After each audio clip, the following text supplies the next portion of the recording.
We have a lot of student athletes that are out there that obviously, given the time of the year that it is, can't be here today. So to the student athletes that are watching, thank you very much for engaging and being a part of the process. And we're looking forward to introducing your new head coach to you. Thank you for attending. Today is an exciting day. Soccer is very important to our community. It has a rich history and past that when you talk to candidates from around the country, they're firmly aware of the importance that it has in our community and how it's a feature and a point of pride of what we are and who we are. Mickey Cochran is not here today, but Mickey plays such a significant part in that history and legacy. When you start to think about what it means and you sit down with Mickey and have breakfast with him, he always unloads and makes sure that the legacy of what's important to this community when it comes to soccer is always in forefront of everything that we talk about and think about. And I really appreciate him and his contribution, and looking forward to introducing another coach that can contribute to that legacy. I want to thank Dr. Rogers. Dr. Rogers continues to be a great advocate and supporter of the program. So much so, and I'm sure that Chris will speak to this, is that he wants to meet with every candidate that comes to our campus. And I always appreciate the willingness for him to take time, no matter what, to prioritize engaging with our prospective coaches and with our student athletes as we start to look at how do you continue to build a program of excellence. I'd like to thank Collegiate Sports Associates and the Turner family. Once again, Turner's always provided me great support as we're starting to look at casting a very wide net. Being meticulous and comprehensive in our search process is very important to me, and they continue to provide a valuable asset as I prepare for these processes. I'd like to thank Stacy Koziak, our Deputy AD, Eric Hillenbrand, our Women's Sport Administrator, Associate AD for Compliance and Sport Administrator, who was a great asset during the course of this process. And also would like to thank Eric Nichols. Eric is a great advocate for soccer in our community. It's more than just about the team, it's how he has built the culture of soccer in this region and how he has brought everybody in to be a part of it. And finding a great partner to work with Eric was really important to me. So including Eric and the process was critical, and thank you, Eric, for being a part of the process.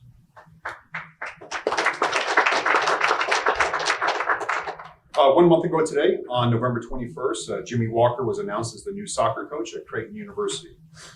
I'd like to thank Jimmy for his years of service and what he did for our soccer program. After Jimmy notified the team of the departure, I met with the team, with Eric Nichols, and we had a conversation with them about the departure of their coach, and they were disappointed.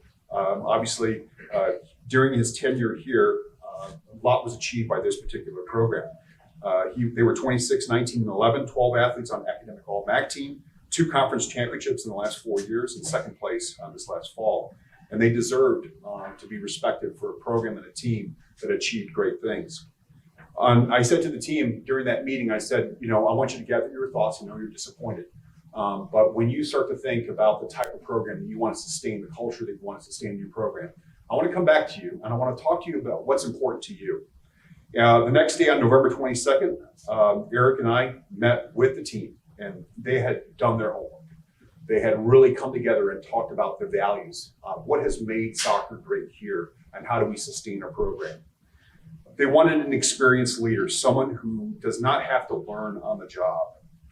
They wanted someone with a strong sense of core values. The program has, due to leadership here, has built into it a very strong sense of purpose. And they wanted someone who could sustain that core value system that they're so prideful about.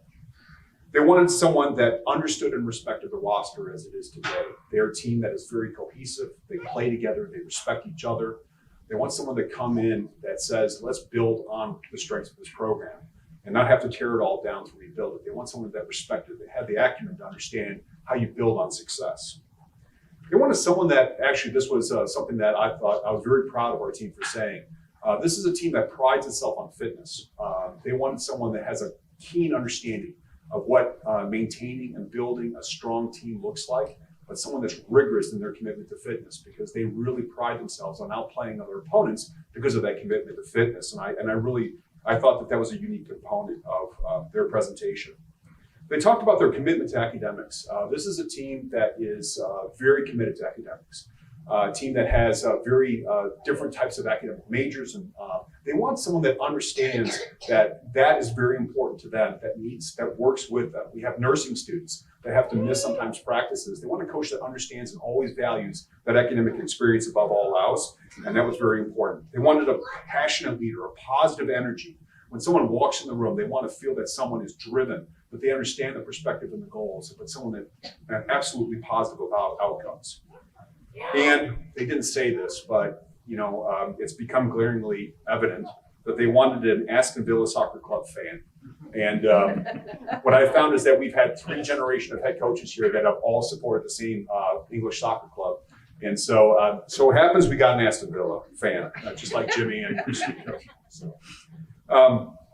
respecting this team was important.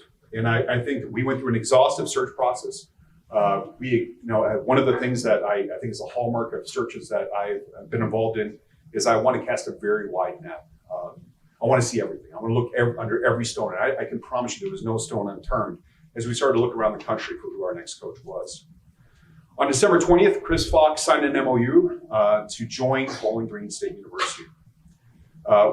Looking at his past, it was clear his time at Moorhead. In 2020, he won 18 games, and it took over a program that in 2022 had only won 18 games in the last 5 seasons. He went on to go 7-7-4 in 2022, 9-6-5 in 23, winning the league tournament and earning an NCAA tournament berth. He was named 2023 OVC Co-Coach of the Year. Before Moorhead, he was an associate head coach at High Point University. During his 4 seasons there, the team had the most successful period in the history of the program. Chris Fox is a fast-rising coach in our profession. He's highly respected by his peers. He's a great coach, but he's a better person. At Bowling Green, people matter. In fact, people are everything in this community. I wanted someone that was willing to be a partner in investing in our student experience on campus, that understood the power of our community and how we can continue to grow and invest in that community to achieve success. I wanted someone that understood the importance of our alumni, our fan base, and our rich faculty, staff, campus culture community that makes us special. I wanted someone who had a strong sense of personal grit, determination, and drive. I wanted someone who thought, spoke, and understood the challenges and opportunities of leadership, and someone that embraced that. He provided me some materials, and he doesn't know this, so he's going to find out now. There was a quote that he included in his materials that is personally one of my favorite quotes, written by someone that I genuinely respect. The culture precedes positive results. It doesn't get tacked on as an afterthought on your way to the victory stand. Champions behave like champions before they're champions. They have a winning standard of performance before they were winners. Bill Walsh. What I read about Chris Fox and what I saw were completely aligned. He builds champions. He is a champion because he lives it each and every day. I'm such a great honor for me to introduce our 7th head coach, Chris Fox, from Staffordshire, England. He is joined today by Emily and his 2 daughters, Cassidy and Addison. Welcome to the Bowling Green family.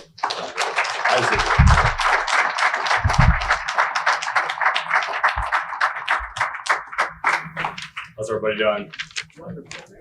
I'm super excited to be here, and thank you, Derek, for such a heartfelt, wonderful introduction. It means a lot. So I want to start by thanking everyone that made this possible. Start by thanking President Rogers. Really appreciate the time that he took for me during the interview process to talk to me and get to know me. That really meant a lot. To Derek, to Eric, to Stacy, and other members of the administration, really meant a lot, and thank you for placing your trust in me. Also want to thank my wife and for all of her support. This is obviously difficult, right? Moving multiple states in multiple years, and it wouldn't be possible without you. Why Bowling Green? I think that's what a lot of people would want to ask. And for me, Bowling Green has a rich tradition of success, both in women's soccer and athletics as a whole. There's a championship culture here, which is infectious, and I've got no doubt that success and championship culture will continue, and we'll keep competing for MAC titles. When I set foot on campus, it just felt like home. wonderful town, wonderful community, wonderful campus. I got to meet a lot of wonderful people in the days that I was, at the time I was here. And, you can sense that just how important community is. And I know I speak for myself and my wife, we're really excited to immerse ourselves in the community, get to know people, and a community that loves soccer and is passionate about this sport. I mean, this is my life. I love this game, and I'm super excited to be here and continue the legacy that's been left behind by the previous coaches who've done such a wonderful job and leaving the program in such a great shape. So thank you again, and I look forward to getting to know everybody. Thank you.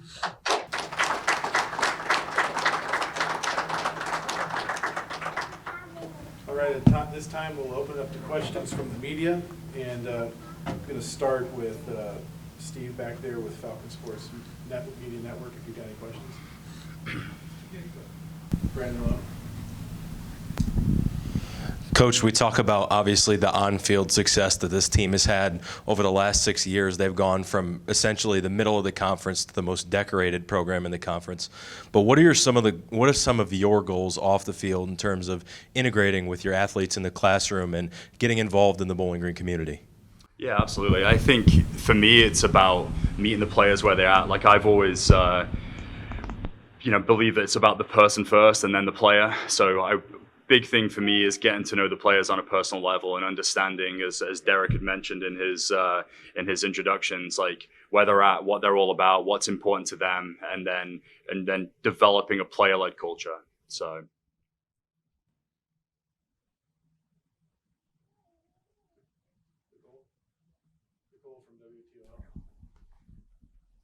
BCSN. Good try. It's okay. You mentioned this sense of home. What made BGSU feel like home when you stepped on campus that made you want to become a coach here? I think a lot of it comes down to the people, like you just I was welcomed with so much warmth, and there's just a sense of community and professionalism. You can tell that everybody wants to be here, wants to work with one another. And I think that was a huge part of it. And then obviously the surrounding community is beautiful, beautiful area. So yeah, I think that's the main reason why. Obviously, this is just your introduction today. What are these preliminary steps that you're hoping to take in the coming weeks, whether that's getting obviously more acclimated with players to hiring assistants? Yeah, absolutely. I mean, where do I begin? There's so many things to do, but for sure, I think a lot of it will start with getting to know the players, building relationships, understanding what this team really is and what's important to them. Obviously, Derek mentioned a lot, but hearing it from them, getting to know the players, watching a lot of film, understanding where they're at on the field, getting to watch a lot of the incoming recruits, getting out and seeing them, and then obviously, like you mentioned, hiring assistants, looking for houses. Lots of things to do. Is there any added challenge in, as kind of Derek mentioned, this sense of the players are still here, they kind of want to keep this team cohesive, and so respecting what they were, but then also wanting to still establish your own culture? Yeah, I don't think there's any challenges with that. I'm going to embrace it for sure. I think like for any team who you work with, it's their team, and for me, it's about guiding them and then finding shared values, shared beliefs, and creating something that's similar but also kind of new. So.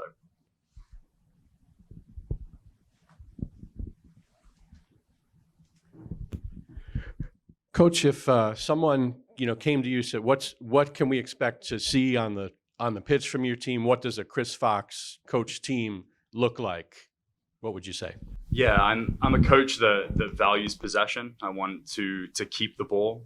I'm somebody that I don't like being without the ball. So so that causes a lot of stress for me. So keeping the ball, playing with purpose and looking to instill our will on opponents. And then when we lose it, looking to win it back as soon as we possibly can, pressing high up the field.